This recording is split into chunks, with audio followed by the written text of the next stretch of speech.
Hello friends, नमस्कार friends. आज हम बात करने वाले हैं प्रश्नावली 5.1 के बारे में। इससे पहले फ्रेंड्स हमने प्रश्नावली 4 तक के पूरा हल कर दिया है।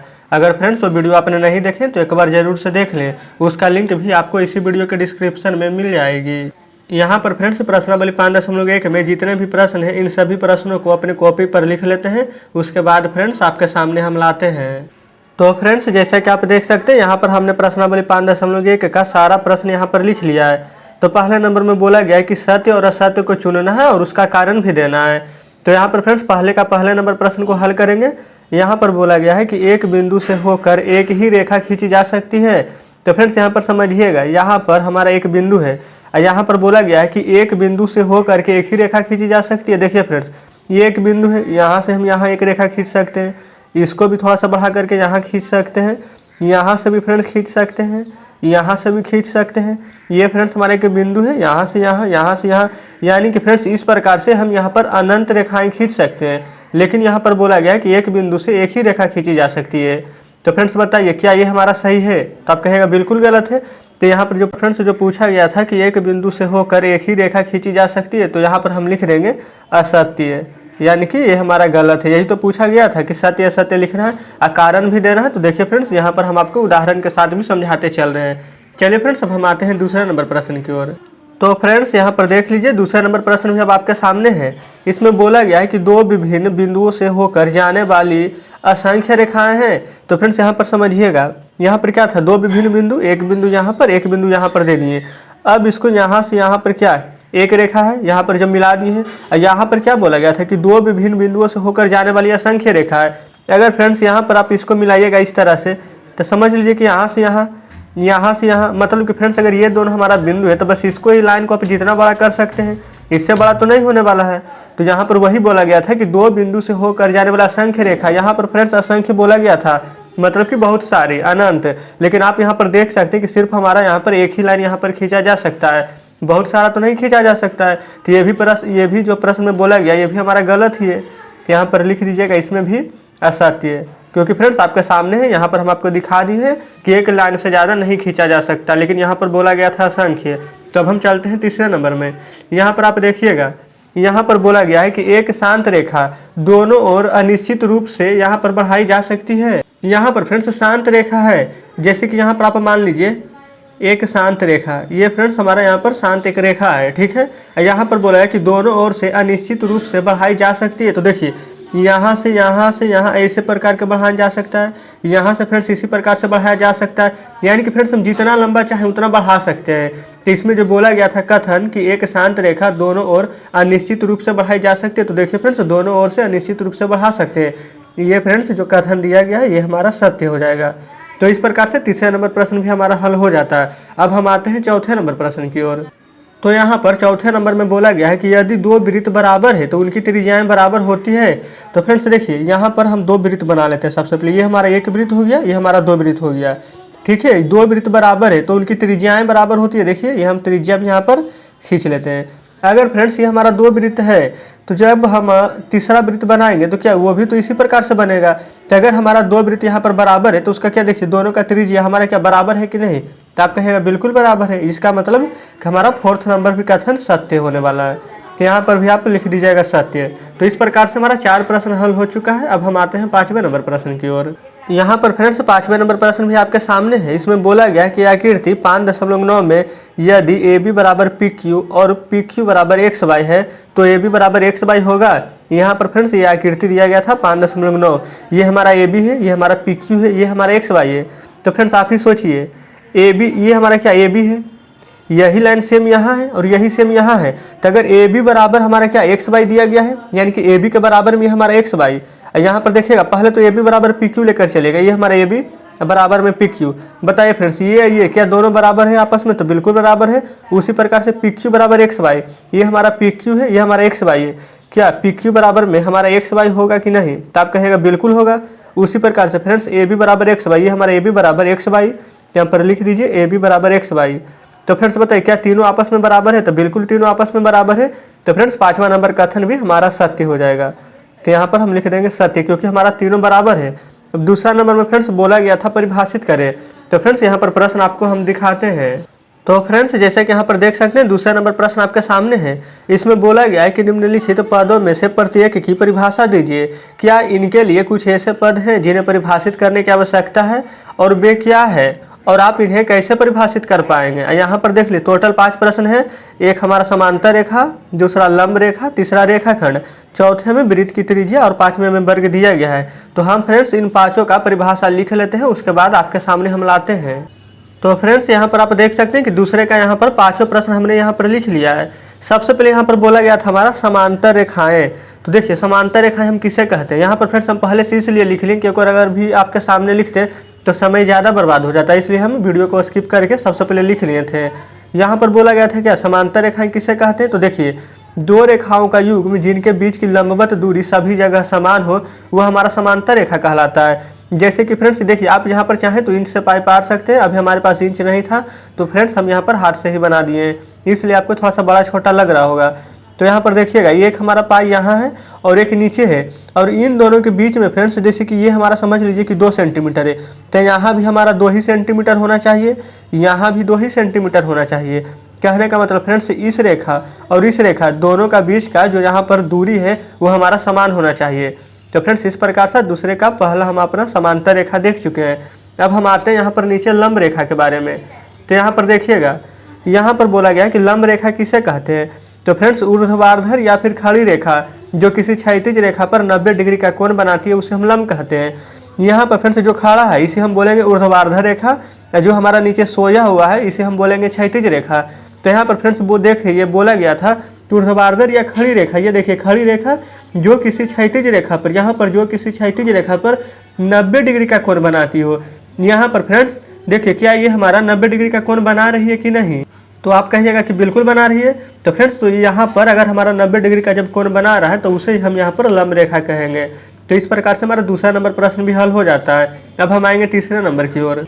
तो यहाँ पर फ्रेंड्स तीसरे में बोला गया है रेखाखंड। तो देखिए दोनों ओर से बिंदुओं को बंद रेखा को हम रेखाखंड कहते हैं।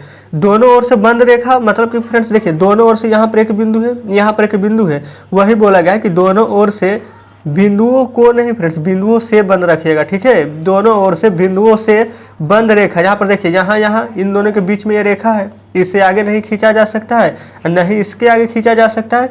तो वही हम लिखें कि दोनों ओर से बिंदुओं से बंद रेखा को हम रेखाखंड कहते हैं। तो इस प्रकार से हमारा तीसरा नंबर भी हल हो जाता है। अब हम आते हैं चौथे नंबर की ओर। यहाँ पर फ्रेंड्स चौथे नंबर और पांचवें नंबर दोनों प्रश्न हम यहाँ पर लिख लिए हैं। चौथे नंबर में बोला गया था वृत्त की त्रिज्या। तो देखिए वृत्त के केंद्र बिंदु से परिधि तक की दूरी त्रिज्या कहलाती है। ये फ्रेंड्स हम वृत्त बना है, आप यहाँ पर प्रकाल की सहायता से अच्छे से गोल बना सकते हैं। हम जस्ट यहाँ पर फ्रेंड्स हाथ से ही बना लिए, इसलिए आपको थोड़ा सा टेढ़ा लग रहा होगा। तो यहाँ पर देखिए इसका केंद्र बिंदु कहाँ होगा, कहीं यहाँ पर होगा बीच में, जहाँ पर फ्रेंड्स अगर आप प्रकाल रखिएगा तो इसके सहायता से आप यहाँ पर गोल घुमाइएगा तो वो हमारा जहाँ पर प्रकाल का नोक रखा जाएगा वही फ्रेंड्स हमारा केंद्र बिंदु होने वाला है। तो वही केंद्र बिंदु से लेकर परिधि तक की दूरी, यहाँ से लेकर फ्रेंड्स यहाँ तक की जो की दूरी होगा वो हमारा क्या त्रिज्या कहलाएगी। तो फ्रेंड्स इस प्रकार से हमारा चौथे नंबर प्रश्न का भी आंसर आपके सामने है। तो चलिए अब हम आते हैं पांचवें नंबर की ओर। यहाँ पर फ्रेंड्स पांचवें नंबर में बोला गया है वर्ग। तो देखिए वर्ग किसे कहेंगे, ये तो हमारा वर्ग का फिगर हो गया है। तो 4 समान रेखाओं से बंद आकृति जिसका चारों कोण 90 डिग्री का हो वर्ग कहलाता है। ये देखिए फ्रेंड्स अगर ये हमारा मान लीजिए कि 4 सेंटीमीटर का है तो ये भी हमारा भुजा 4 सेंटीमीटर का होगा और ये भी 4 सेंटीमीटर, ये भी 4 सेंटीमीटर। कहने का मतलब फ्रेंड्स कि वर्ग का चारों भुजा हमारा समान होता है और उसका प्रत्येक कोण ये भी हमारा 90 डिग्री का होगा, ये भी 90 डिग्री का, ये भी 90 डिग्री, ये भी 90 डिग्री का होता है और टोटल यहाँ पर अगर जोड़ें तो 360 डिग्री का। तो वही हम यहाँ पर लिखें कि 4 समान रेखाओं से बंद आकृति जिसका चारों कोण 90 डिग्री का हो वो वर्ग कहलाता है। तो फ्रेंड्स इस प्रकार से दूसरा नंबर हमारा खत्म हो चुका है। तो चलिए अब हम आते हैं तीसरे नंबर प्रश्न की ओर। तो फ्रेंड्स यहाँ पर तीसरा नंबर प्रश्न भी आपके सामने है। इसमें बोला गया है कि नीचे दी हुई अभिधारणाओं पर विचार कीजिए। अब पहले नंबर में बोला गया है 2 भिन्न बिंदु A और B दिए रहने पर एक तीसरा बिंदु C ऐसा विद्यमान है जो A और B के बीच स्थित है। A और B के बीच स्थित है फ्रेंड्स तीसरा बिंदु C। तो सबसे पहले यहाँ पर देखिए हम A लिख लेंगे और यहाँ पर B लिख लेंगे। इन दोनों के बीच में है तीसरा बिंदु जो कि हमारा C है। यहाँ पर जैसे प्रश्न में बोला गया है हम वैसा ही कर रहे हैं। तो यहाँ पर देखिएगा सबसे पहले A और B यहाँ पर लिख दिए, यहाँ पर एक बिंदु, यहाँ पर एक बिंदु, 2 बिंदु हो चुका है कि नहीं। यहाँ पर बोला गया था 2 भिन्न बिंदु A और B। तो देखिए 2 भिन्न बिंदु A और B यहाँ पर दिए रहने पर लिख लिए हैं। एक तीसरा बिंदु C ऐसा विद्यमान है जो ए और बी के बीच में स्थित है। तो फ्रेंड्स तीसरा बिंदु तो यहाँ पर हो सकता है बीच में, इसके ऊपर भी हो सकता है तीसरा बिंदु, इसके नीचे भी हो सकता है तीसरा बिंदु, हो सकता है कि नहीं। यहाँ पर फ्रेंड्स हमारा तीनों केस बन रहा है। अगर फ्रेंड्स इसको आप मिलाइएगा तो देखिए यहाँ से यहाँ तक एक सीधी रेखा बनेगा। अगर आप चाहते हैं तो यहाँ से यहाँ तक भी मिला सकते हैं और यहाँ से यहाँ तक भी मिला सकते हैं, क्योंकि फ्रेंड्स इसमें एक तीसरा बिंदु सी है, लेकिन यहाँ पर बोला नहीं गया है कि हमारा मध्य में ही है कि नहीं। अगर इसमें बोला रहता है कि तीसरा बिंदु सी मध्य में है तो सिर्फ हम इसको लेकर चलते हैं, लेकिन यहाँ पर सिर्फ बोला गया है कि तीसरा बिंदु सी विद्यमान है। तो फ्रेंड्स तीसरा बिंदु तो यहाँ यहाँ यहाँ ये तीनों तो हमारा बीच में ही है, तो हमारा कहीं भी हो सकता है। यहाँ पर बोला गया था अभिधारणाओं पर विचार कीजिए। तो फ्रेंड्स इस प्रकार से हम पहले नंबर प्रश्न को यहाँ पर हल कर दिए हैं। तो उम्मीद करते हैं फ्रेंड्स कि हम कैसे किए हैं वो आप अच्छे से समझे होंगे। तो चलिए अब हम आते हैं तीसरे के दूसरे नंबर प्रश्न पर। तो फ्रेंड्स तीसरे का दूसरा नंबर प्रश्न भी आपके सामने है। इसमें बोला गया है कि यहाँ कम से कम ऐसे बिंदु विद्यमान हैं जो कि वे एक रेखा पर स्थित नहीं है। क्या इन अभिधारणाओं में से कोई अपरिभाषित शब्द है? क्या ये अभिधारणाओं अवरोधी है? क्या ये यूक्लिड की अभिधारणाओं से प्राप्त होती है? तो स्पष्ट करना है। तो यहाँ पर भी फ्रेंड्स सबसे पहले यहाँ पर क्या लिखा गया कि कम से कम ऐसे बिंदु विद्यमान है जो कि एक रेखा पर स्थित नहीं है। कहने का मतलब फ्रेंड्स बस सेम पहले नंबर की तरह ही लेकर चलेंगे इसे भी। यहाँ पर ए लिख लीजिएगा, यहाँ पर बी लिख लीजिएगा, यहाँ पर फ्रेंड्स एक बिंदु हो जाएगा, यहाँ पर हमारा एक बिंदु हो जाएगा। तो टोटल तो दो बिंदु हो गया है। यहाँ पर भी फ्रेंड्स कहीं पर यह नहीं बोला गया है कि जो हमारा तीसरा बिंदु है जो कि मध्य में होने वाला है। तो फ्रेंड्स यहाँ पर भी हम यहाँ पर इस तरह से दे सकते हैं, कोई दिक्कत नहीं। अगर फ्रेंड्स यहाँ पर बोला जाता है कि मध्य में बिंदु है तो हम यहाँ पर मध्य में देते हैं। यहाँ पर साफ साफ तो बोला गया था फ्रेंड्स, देखिएगा कि यहाँ कम से कम एक ऐसा बिंदु विद्यमान है जो कि एक रेखा पर निश्चित नहीं है। अगर हम यहाँ दे देंगे तो क्या हमारा ये एक रेखा पर निश्चित हो जाएगा कि नहीं, इसलिए हम नीचे दिए हैं। तो देखिए अगर नीचे से यहाँ पर मिलाइएगा तो हमारा एक रेखा पर निश्चित नहीं रहेगा। एक रेखा पर निश्चित होने के लिए हमारा ये बिंदु बीच में रहना जरूरी था, तभी तो हमारा एक रेखा पर यहाँ पर निश्चित हो पाता। तो फ्रेंड्स यहाँ पर देख सकते हैं कि यहाँ पर ये हमारा जो कि अभिधारणा है वो कि अवरोधी है। तो फ्रेंड्स इस प्रकार से हम आपको यहाँ पर स्पष्ट कर दिए हैं और उम्मीद करते हैं कि यहाँ पर दूसरा नंबर प्रश्न आप अच्छे से समझे होंगे। तो चलिए फ्रेंड्स इस प्रकार से तीसरा नंबर खत्म हो चुका है। अब हम आते हैं चौथे नंबर प्रश्न की ओर। यहाँ से फ्रेंड्स चौथे नंबर प्रश्न से सभी हमारा सिद्ध करना है, ठीक है। तो यहाँ पर सभी प्रश्न को आप अच्छे से समझते चलिएगा। यहाँ पर बोला गया है कि यदि दो बिंदुओं ए और बी के बीच एक बिंदु सी ऐसा स्थित है जो कि ए सी बराबर बी सी है, तो सिद्ध करना है कि ए सी बराबर 1/2 ए बी है और एक आकृति भी खींचना है। तो सबसे पहले फ्रेंड्स हम आकृति ही खींच लेंगे। यहाँ से दो बिंदु ए और बी के बीच में एक तीसरा बिंदु सी स्थित है। तो सबसे पहले एक बिंदु और दो बिंदु और यहाँ पर एक तीसरा बिंदु, ये हमारा ए हो जाएगा, ये हमारा बी हो जाएगा और तीसरा बिंदु क्या हमारा सी स्थित है, तो यहाँ पर सी लिख लेंगे। यहाँ से फ्रेंड्स आप चाहें तो इस प्रकार से इसको एक रेखा पर मिला सकते हैं, कोई दिक्कत नहीं है।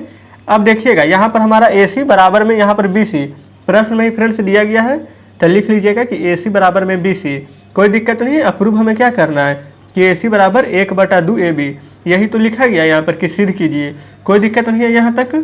अब फ्रेंड्स यहाँ पर देखिएगा हमारा ए सी यहाँ से प्लस में बी सी, इन दोनों को अगर जोड़िएगा तभी तो हमारा ए बी प्राप्त होगा। तो यहाँ पर ऐसे लिख सकते हैं कि ए सी प्लस में बी सी बराबर में ए बी, यानी कि फ्रेंड्स ए बी को जोड़ने पर और बी सी को जोड़ने पर जो भी हमें प्राप्त होगा वो डायरेक्ट अगर हम ए बी को जोड़ देंगे तो उसके बराबर हो जाएगा। तो यही हम लिखे हैं। यहाँ पर ए सी है तो इसको ए सी रहने दीजिए। यहाँ पर फ्रेंड्स हमारा बी सी है, तो आप खुद ही देखिए ए सी बराबर बी सी, यानी कि ए सी की जगह हम बी सी लिख सकते हैं और बी सी की जगह ए सी लिख सकते हैं। तो यहाँ पर बी सी की जगह हम ए सी लिख दिए हैं, कोई दिक्कत नहीं है। ये हमारा ए बी था तो ए बी लिख दिए। अगर फ्रेंड्स आप चाहते हैं कि यहाँ पर हम बी सी ना लिखें, यहाँ पर ए सी को बी सी में बदल दे तो वो भी बदल सकते हैं। लेकिन यहाँ पर आप देख लीजिए कि हमें यहाँ पर आंसर कैसे लाना है। ए सी के टर्म में ए सी बराबर 1/2 ए बी, अगर फ्रेंड्स यहाँ पर हम ए सी की जगह बी सी लिख लेते तो यहाँ पर बी सी बराबर निकल जाता। इस प्रकार से फ्रेंड्स हम बी सी को ही ए सी में बदले हैं। उम्मीद करते हैं फ्रेंड्स कि आप सभी प्रश्न को अच्छे से समझते चल रहे होंगे। अब चलिए फ्रेंड्स यहाँ पर ए सी दो बार है तो जोड़ दीजिए। यहाँ लिख देंगे 2AC बराबर में ए बी। यहाँ पर फ्रेंड्स दो क्या है अभी गुना में, तो ए सी बराबर क्या हो जाएगा, इधर आ जाएगा तो ए बी, अब बटा में 2 आ जाएगा। अगर फ्रेंड्स यहाँ पर कुछ भी नहीं है तो क्या एक देख सकते हैं कि नहीं, यहाँ पर 1/2 है, तो इसलिए फ्रेंड्स हम यहाँ पर ए सी बराबर यहाँ पर कुछ नहीं है ऊपर में तो 1/2 ए बी लिख दिए हैं। तो फ्रेंड्स इस प्रकार से हम यहाँ पर प्रूव कर चुके हैं। तो उम्मीद करते हैं फ्रेंड्स कि ये चौथे नंबर प्रश्न आप अच्छे से समझ चुके होंगे। यहाँ पर फ्रेंड्स देख सकते हैं यहाँ पर ए सी बराबर 1/2 ए बी यहाँ पर प्रूव करने के लिए बोला गया था। यहाँ पर हम ए सी बराबर 1/2 ए बी प्रूव कर दिए हैं। तो फ्रेंड्स इस प्रकार से हमारा चौथे नंबर प्रश्न हल हो जाता है। अब हम आते हैं 5वें नंबर प्रश्न की ओर। यहाँ पर फ्रेंड्स 5वें नंबर प्रश्न भी आपके सामने है। इसमें बोला गया है कि प्रश्न 4 में सी रेखाखंड AB का एक मध्य बिंदु था कि नहीं फ्रेंड्स। तो यहाँ पर सिद्ध करना है कि अगर एक रेखाखंड एक और केवल एक ही मध्य बिंदु होता है, किस प्रकार से फ्रेंड्स कि हमारा केवल एक ही मध्य बिंदु होगा, उसे चलिए यहाँ पर हम सिद्ध करेंगे। सबसे पहले यहाँ पर जो सी रेखाखंड था AB एक मध्य बिंदु कहलाता था, पहले हम उसको यहाँ पर सिद्ध करेंगे। यहाँ पर A लिख लीजिएगा, यहाँ पर B लिख लीजिएगा, यहाँ पर C लिख लीजिएगा। यहाँ से फ्रेंड्स इस प्रकार से एक रेखा खींच दीजिए। ये हमारा क्या सी था कि नहीं मध्य बिंदु, बिल्कुल था। अब फ्रेंड्स यहाँ पर हम अपने मन से एक और मध्य बिंदु ले लेंगे, जो कि इसका नाम हम डी दे देते हैं। यहाँ तक आपको कोई परेशानी नहीं होनी चाहिए, ये क्योंकि फ्रेंड्स हम प्रश्न 4 में ए और बी सी इतना तो माने ही थे। यहाँ पर बोला गया था कि ए बी का एक ही मध्य बिंदु होता है, वही हमें सिद्ध करना है। तो फ्रेंड्स इसे सिद्ध करने के लिए हम यहाँ पर दो मध्य बिंदु लेंगे, तभी तो हम दोनों को हल करेंगे, तभी तो बता सकते हैं कि हाँ हमारा एक ही मध्य बिंदु होगा। तो यहाँ पर फ्रेंड्स देख लीजिए हम क्या करेंगे, सबसे पहले यहाँ पर दो तरीके से इसको हल करेंगे, मतलब कि फ्रेंड्स दो भाग में, क्योंकि यहाँ पर हम एक में मध्य बिंदु सी माने हैं और एक में मध्य बिंदु यहाँ पर डी माने हैं। तो यहाँ पर सबसे पहले हम लिख लेते हैं मध्य बिंदु, यहाँ पर हम पहले सी को हल करेंगे, तो मध्य बिंदु यहाँ पर सी के लिए, और यहाँ पर फ्रेंड्स हम मध्य बिंदु डी के लिए हल करेंगे। तो यहाँ पर लिख लेते हैं मध्य बिंदु में डी। यहाँ तक फ्रेंड्स आपको कोई परेशानी नहीं होनी चाहिए। यहाँ पर क्या होगा, सबसे पहले एक बार AC को जोड़ेंगे और उसके बाद में यहाँ पर BC को जोड़ेंगे, और जब इन्हीं दोनों को जोड़ेंगे फ्रेंड्स तभी तो हमारा AB के बराबर में आएगा। तो इसे हम ऐसे तो लिख सकते हैं AC और प्लस में यहाँ पर BC और बराबर में AB। तो यहाँ पर AB लिख दिए, कोई दिक्कत नहीं है। यहाँ पर फ्रेंड्स अब C को भूल जाइए थोड़ी देर के लिए, क्योंकि C वाला काम खत्म हो गया है। अब हम यहाँ पर AD को जोड़ेंगे और BD को जोड़ेंगे। तो यहाँ पर लिख देंगे AD और प्लस में BD अब बराबर में क्या आ जाएगा हमारा AB। तो यहाँ पर AB लिख देंगे, कोई दिक्कत नहीं है यहाँ तक फ्रेंड्स। अब फ्रेंड्स यहाँ पर देख सकते हैं AC है, यहाँ पर क्या है हमारा BC, क्योंकि फ्रेंड्स अभी D को छोड़ दीजिए, अब हम इसके लिए चल रहे हैं। तो यहाँ पर आप AC अब बराबर में BC लिख सकते हैं। अगर D को छोड़ दीजिए तो AC बराबर हो जाएगा BC का। तो यहाँ पर आप ऊपर में लिख दीजिए AC अब बराबर में BC, कोई दिक्कत नहीं है। उसी प्रकार से फ्रेंड्स यहाँ पर AD अब बराबर में हमारा क्या हो जाएगा BD। तो यहाँ भी लिख सकते हैं, लिख देते हैं AD अब बराबर में BD। ये फ्रेंड्स अगर आप चाहें तो DB भी लिख सकते हैं, यहाँ भी आपको कोई परेशानी नहीं होगी। अब हम यहाँ पर हल करेंगे। सबसे पहले AC को AC रहने दीजिए। यहाँ पर फ्रेंड्स BC है, BC किसके बराबर यहाँ पर माने AC का, तो यहाँ पर AC लिख दीजिए, बराबर में भी रहने दीजिए। AC क्या हो जाएगा हमारा 2AC, यहाँ पर फ्रेंड्स लिख दीजिएगा 2AC अब बराबर में क्या AB। अब फ्रेंड्स यहाँ पर दो क्या है अभी गुना में, और जब इस साइड में आएगा बराबर के तब भागा में हो जाएगा। तो AC बराबर ये दो क्या है अभी अकेला दो है, और जब इधर आ गया तो नीचे 1/2 हो जाएगा। ये हमारा क्या AB है, तो यहाँ पर हम AB लिख देंगे। यहाँ भी फ्रेंड्स कोई दिक्कत नहीं होनी चाहिए। अब फ्रेंड्स हम इधर हल कर लेते हैं, ठीक है। देखिए इधर हमारा क्या है AD, इधर हमारा क्या है BD, तो AD को रहने दीजिए। यहाँ फ्रेंड्स BD है, यहाँ भी BD है, तो BD की जगह पर क्या हम AD लिख सकते हैं, तो बिल्कुल। तो यहाँ पर AD लिख लीजिए बराबर में AB। AD क्या हो जाएगा फ्रेंड्स हमारा 2AD बराबर में AB। अगर फ्रेंड्स इसे भी चाहे तो यहाँ पर AD बराबर में क्या लिख सकते हैं, यहाँ पर AD बराबर में क्या हमारा AB है, तो इसको अगर नीचे ले आइएगा तो 1/2 AB हो जाएगा। यहाँ भी फ्रेंड्स कोई दिक्कत नहीं है। अब फ्रेंड्स यहाँ पर देखिए हमें क्या यहाँ पर सिद्ध करना था, AB इधर भी है AB इधर भी है कि नहीं। तो हम क्या करेंगे, अभी हमारा 1/2 क्या है अभी भाग में, यानी कि फ्रेंड्स अगर इस साइड में लाएंगे तो गुना में। तो हम क्या करेंगे, यहाँ से AB अब बराबर में 2 को इस साइड में लेकर चलेंगे फ्रेंड्स, तो क्या 2 से AD में गुना होगा तो 2AD हो जाएगा कि नहीं। तो आप कहेगा बिल्कुल हो जाएगा। उसी प्रकार से फ्रेंड्स हम यहाँ पर भी हल करेंगे। यहाँ पर 1/2 है AB है, तो AB को यहाँ भी रहने देंगे, और 2 जब इस तरफ इधर गुना में आ जाएगा तो 2AC हो जाएगा, कोई दिक्कत नहीं है। देखिए फ्रेंड्स वो हमारा यहाँ भी आ चुका था, यहाँ पर AB बराबर में 2AC, यहाँ पर भी AB बराबर में 2AD। बस फ्रेंड्स यहाँ पर हमारा एक लाइन एक्स्ट्रा हो गया है। चलिए कोई दिक्कत नहीं है, यहाँ तक आ गए हैं तो आप अच्छे से और भी समझ चुके होंगे।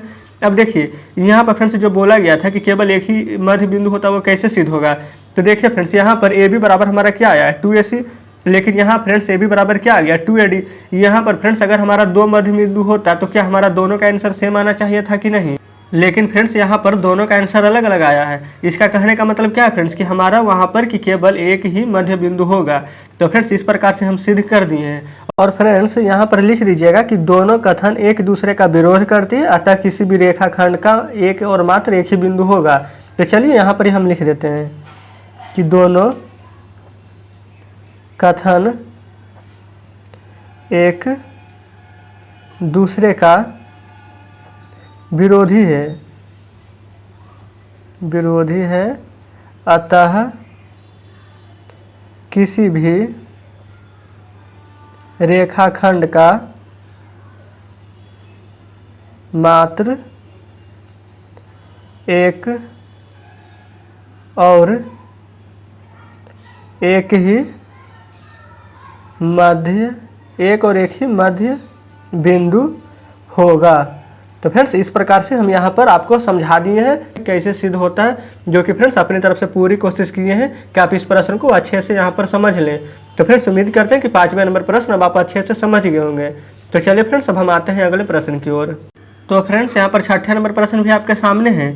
इसमें बोला गया है कि आकृति 5.10 में यदि AC बराबर BD है तो सिद्ध कीजिए कि AB बराबर CD होगा। ये फ्रेंड्स यहाँ पर फिगर आपके सामने है, यही आकृति हमारा 5.10 था, कोई दिक्कत नहीं है। तो यहाँ से फ्रेंड्स ले लेंगे हम AB, अब प्लस में ले लेंगे BC, अब बराबर किसके कर देंगे हम BC, अब प्लस में CD, कोई दिक्कत नहीं है। यहाँ पर फ्रेंड्स 4 भाग में है, जैसा भी हम 5वें नंबर में किए हैं।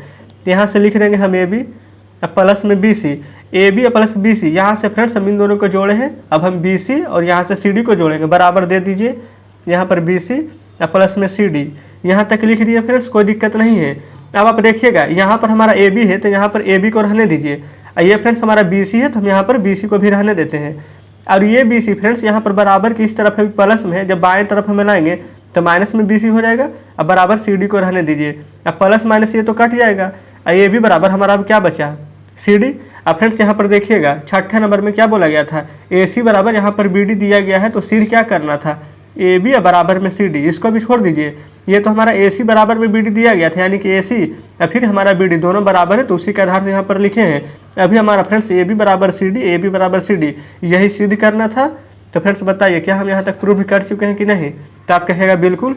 तो इस तरह से हमारा 6ठे नंबर प्रश्न भी हल हो जाता है। अब हम आते हैं 7वें नंबर प्रश्न की ओर। तो फ्रेंड्स जैसे कि आप देख सकते हैं यह रहा हमारा 7वें नंबर। यहाँ पर बोला गया है कि यूक्लिड की अभिगृहितों की सूची में दिया हुआ अभिगृहित 5 एक सर्वव्यापी सत्य क्यों माना जाता है। ध्यान दीजिए कि यह प्रश्न 5वीं अवधारणा से संबंधित नहीं है। तो चलिए फ्रेंड्स देख लीजिए, आपको हम यहाँ पर कुछ एग्जाम्पल के थ्रू इसको समझाते हैं। तो फ्रेंड्स जैसा कि आप देख सकते हैं यहाँ पर लिखा गया है कि यूक्लिड के कुछ अभिगृहितों को, ठीक है, यहाँ पर यूक्लिड का कुछ अभिधारणा नीचे दिया गया है कि वे वस्तुओं जो कि एक ही वस्तु के बराबर हो और दूसरे वस्तु के बराबर होती है, यदि बराबर को बराबर में जोड़ा जाता है तो पूर्ण भी बराबर होते हैं। इसी प्रकार से यहाँ पर दिया गया है 5वें नंबर में दिया गया है कि पूर्ण अपने भाग से बड़ा होता है, एक ही वस्तुओं को दुगने। यहाँ पर फ्रेंड्स आप इसको पढ़ लीजिएगा, ठीक है। अभी हम यहाँ पर टॉपिक पर आते हैं। तो यहाँ पर फ्रेंड्स इसका देखिए क्वेश्चन हमारा 7वां नंबर। यहाँ पर कहने का मतलब है कि देखिए जैसे कि आप यहाँ पर हम आपको कुछ एग्जाम्पल देते हैं। जैसे कि फ्रेंड्स यहाँ पर बोला गया था कि पूर्ण हमेशा अपने भाग से बड़ा होता है। इसका कहने का मतलब क्या है, समझिए फ्रेंड्स कि हमारा भारत देश है, तो भारत देश फ्रेंड्स क्या हमारा पूरा विश्व के अंदर है क्या फ्रेंड्स कि भारत के अंदर ही विश्व है, ऐसा तो नहीं है। क्योंकि फ्रेंड्स जो हमारा भारत है वो विश्व के अंदर है, ना कि भारत के अंदर पूरा विश्व है। अगर फ्रेंड्स ऐसे नहीं समझ पा रहे हैं तो ये देखिए कि भारत के अंदर क्या राज्य है कि नहीं। तो बताइए फ्रेंड्स जितने भी राज्य हैं वो क्या भारत के अंदर आते हैं कि नहीं, तो आप कहेगा बिल्कुल। लेकिन फ्रेंड्स क्या राज्य के अंदर पूरा भारत आ सकता है, तो आप कहिएगा नहीं। तो फ्रेंड्स इसी प्रकार से चलिए यहाँ पर इसका आंसर हम लिखेंगे। ये फ्रेंड्स सिर्फ भारत पर नहीं बल्कि सभी पर लागू होगा, इसलिए हम यहाँ पर लिखेंगे कि क्योंकि आंसर हम लिख रहे हैं, प्रश्न आपको तो हम दिखाई दिए थे फ्रेंड्स, क्योंकि पूरे विश्व के लिए सामान्य अवधारणा है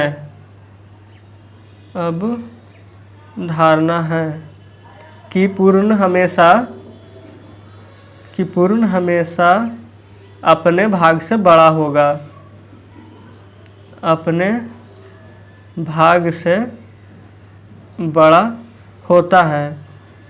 देखिए फ्रेंड्स बिल्कुल सही बात है। अगर आप भारत से नहीं समझ पाते तो अमेरिका ही ले लीजिए, अमेरिका भी तो क्या एक देश है। तो बताइए फ्रेंड्स अमेरिका देश के अंदर क्या सभी पूरा विश्व समाहित है, तो आप कहेगा नहीं, बल्कि फ्रेंड्स कि पूरा विश्व के अंदर ही अमेरिका है, उसके अंदर ही भारत है, उसके अंदर ब्रिटेन है, यूके है। ब्रिटेन और यूके तो फ्रेंड्स एक ही हो गया।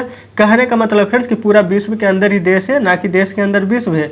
तो फ्रेंड्स उसी प्रकार से हम यहाँ पर एग्जाम्पल दिए कि क्योंकि पूरे विश्व के लिए समान अवधारणा है और पूर्ण हमेशा अपने भाग से बड़ा होता है। तो फ्रेंड्स इस प्रकार से हमने 7वें नंबर प्रश्न खत्म कर दिया है। अब आपके सामने बुक लाते हैं। तो फ्रेंड्स जैसे कि आप देख सकते हैं प्रश्नावली 5.1 में टोटल 7 ही प्रश्न थे और फ्रेंड्स हमने यहाँ पर 7 प्रश्न को हल कर दिया है और उम्मीद करते हैं फ्रेंड्स कि 1 से 7 तक में आपको किसी भी प्रश्न में कोई परेशानी नहीं होगी। अगर फ्रेंड्स आपको अभी भी लगता है कि कोई प्रश्न जो कि हम नहीं समझ पाए हैं वो फ्रेंड्स हमें कमेंट में जरूर बताइएगा, क्योंकि फ्रेंड्स हम अपनी तरफ से पूरी कोशिश किए हैं कि आपको हम एक एक टॉपिक क्लियर करते हुए चलें। ठीक है फ्रेंड्स, तो अगर आपको हमारे बताने का तरीका अच्छा लगा हो, जो भी हम आपको बताते हैं वो अच्छे से समझ जाते हो, तो हमारे वीडियो को लाइक और चैनल को सब्सक्राइब जरूर कर लीजिएगा। तो ठीक है फ्रेंड्स, अब हम आपसे मिलते हैं नेक्स्ट वीडियो में नेक्स्ट चैप्टर के साथ।